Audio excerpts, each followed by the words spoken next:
வணக்கம் நண்பர்களே.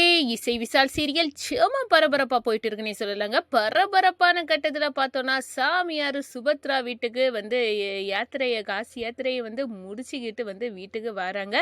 ஒரு கட்டத்தில் பார்த்தோன்னா நம்ம தடபுடலா சுபத்ரா விருந்து வைக்கிறாங்க. அதுவும் என் மூத்த மருமக ஸ்ரீஜா கையால் தான் இந்த விருந்து பரிமாறணும் அப்படின்னு வந்து விருந்து வந்து நடக்குது. நம்ம இசை சொல்லி பார்க்குறாங்க, அத்தை நான் சமையல் பண்ணுறேன் அப்படின்னு வந்து சொல்ல நேரம், நீ ஒன்றும் பண்ணண்டா, எனக்கு மூத்த மருமக பண்ணுவா அப்படின்னு வந்து சொல்ல நேரம் பாத்திரமே தேஞ்சு போய் அளவு வந்து பண்ணிடுறாங்க. ஒரு கட்டத்தில் அந்த சுமலை பார்த்தாலே நம்ம சுபத்ரா, இதை எப்படி சாமியாருக்கு பரிமாற முடியும், இதெல்லாம் முடியாது, இப்போ என்ன பண்ண, பசியோடு சாமியாரை வந்து அனுப்ப முடியாது, அவர் பூஜையில் இருக்காரு, இப்போ என்ன பண்ணலாம் அப்படின்னு வந்து மண்டையை பிச்சுக்கிறாங்க.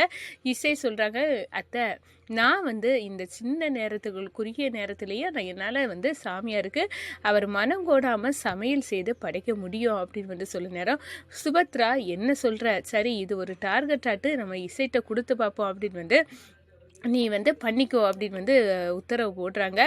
இந்த இவ்வளோ டைமுக்குள்ளே ஷார்ட் டைமுக்குள்ளே இவளால் என்ன கிழிக்க முடியும் அப்படின்னு வந்து நம்ம ஸ்ரீஜா வந்து பார்த்துட்டு இருக்காங்க. ஒரு கட்டத்தில் நம்ம சாமியார் பூஜையை முடிக்கிறாங்க. கண்ணை திறந்த உடனே சமையல் வந்து ரெடியாக இருக்குது, சாப்பிட வாங்க சாமிஜி அப்படின்னு வந்து சுபத்ரா வந்து அழைச்சி நம்ம இசை வந்து பரிமாறாங்க.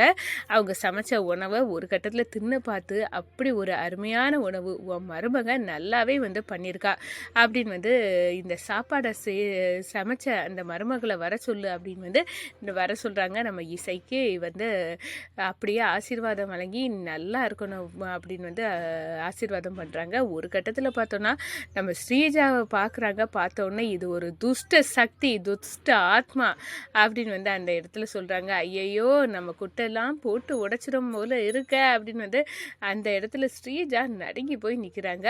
அதை பற்றி தான் இந்த வீடியோக்குள்ளே பார்க்க போகிறோம். அதுக்கு முன்னாடி சேனலுக்கு லைக் அண்ட் சப்ஸ்கிரைப் பண்ணுங்கள் ஃப்ரெண்ட்ஸ். பக்கத்தில் இருக்க பெல் ஐக்கானையும் கிளிக் பண்ணுங்கள். அப்போ தான் நான் போடுற ஒவ்வொரு வீடியோவும் நோட்டிஃபிகேஷனாக உங்களுக்கு கிடைக்கும். வாங்க ஃப்ரெண்ட்ஸ் வீடியோக்குள்ளே போகலாம். ஃபஸ்ட்டு எடுத்த உடனே பார்த்தோன்னா ஒரு சும்மா அதிரடியான பரபரப்பு கட்டம்னு சொல்லலாங்க.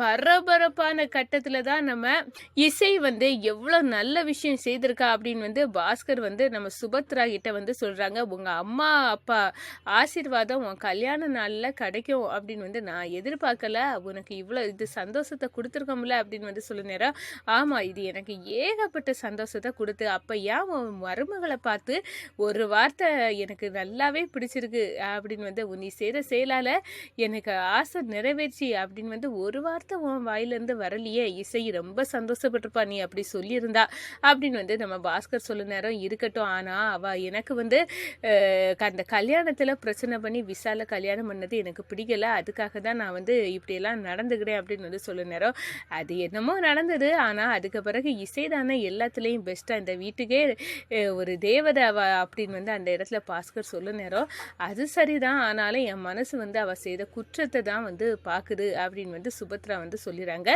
இந்த சைடு பார்த்தோன்னா நம்ம மித்ரா டாக்டரும், நான் இங்கேருந்து கிளம்புறேன், ஆனால் நீ தான் வந்து ஒரு நல்ல மருமகளாக இருந்து இந்த வீட்டை சுபத்ரா இடத்துலேருந்து பார்க்கணும் அப்படின்னு வந்து அந்த இடத்துல சொல்கிறாங்க. அதே நேரத்தில் மித்ரா ஒரு ரகசியத்தை உடைச்சிட்டு போகிறாங்க நம்ம சுபத்ராட்ட.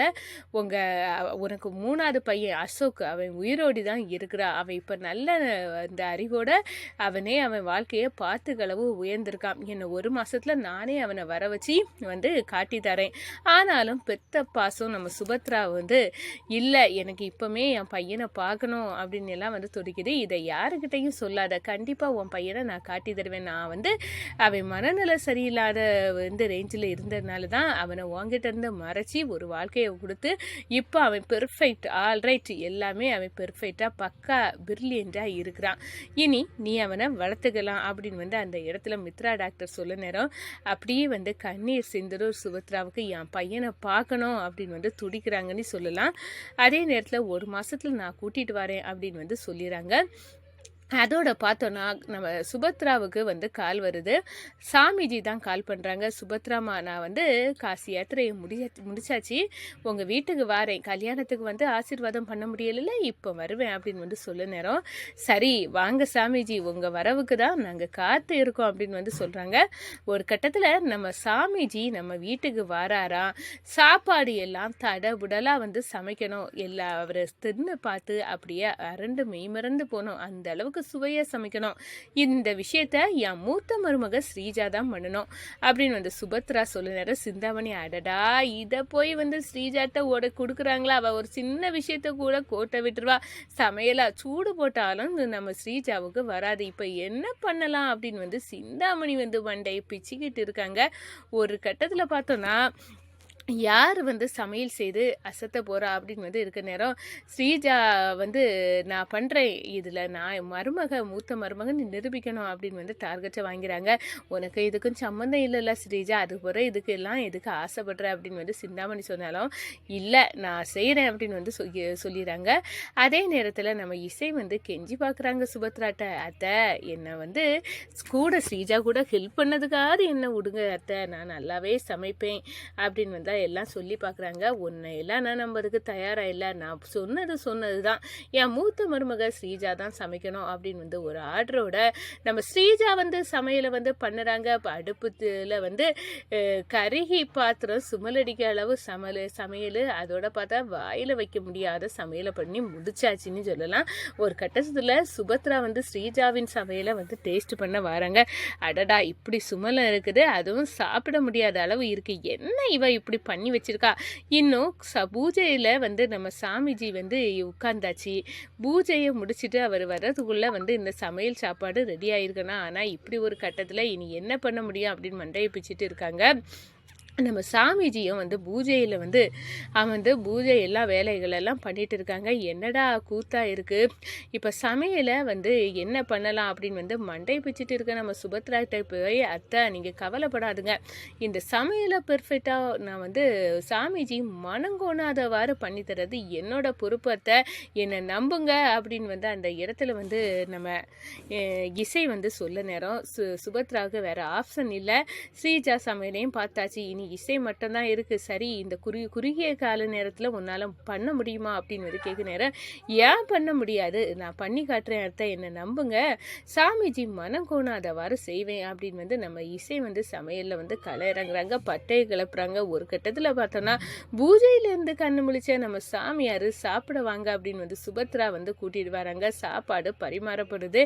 அதோட பார்த்தோன்னா எவ்வளோ அருமையான சாப்பாடு, இதை ஒரு முழு மனதோட எனக்காக யாரோ வந்து செய்திருக்காங்க, நான் வந்து பரிபூரணமாக ஏற்றுக்கிட்டேன். சுபத்ரா நல்ல மருமக உனக்கு இருக்கா அப்படின்னு வந்து அந்த இடத்துல இந்த சமையலை செய்தவங்க வாங்கம்மா அப்படின்னு வந்து கூப்பிட நேரம் நம்ம இசை வந்து போகிறாங்க. ஒரு கட்டத்தில் இசைக்கு ஆசீர்வாதம் கொடுத்து அப்படியே வந்து சாமிஜி நீ நினைச்சதெல்லாம் நடக்கும் அப்படின்னு வந்து கூடுறாங்க. அதோட என் மூத்த மருமக ஸ்ரீஜாவுக்கும் ஆசீர்வாதம் பண்ணுங்க சாமிஜி அப்படின்னு வந்து ஸ்ரீஜாவை வர வைக்கிறாங்க. கையை தலையில் வச்சு பார்த்துட்டு, இது ஒரு துஷ்ட சக்தி, துஷ்ட ஆத்மா அப்படின்னு வந்து கத்துறாங்க சாமிஜி. அரண்டு போய் நிற்கிறாங்கங்க சுபத்ரா.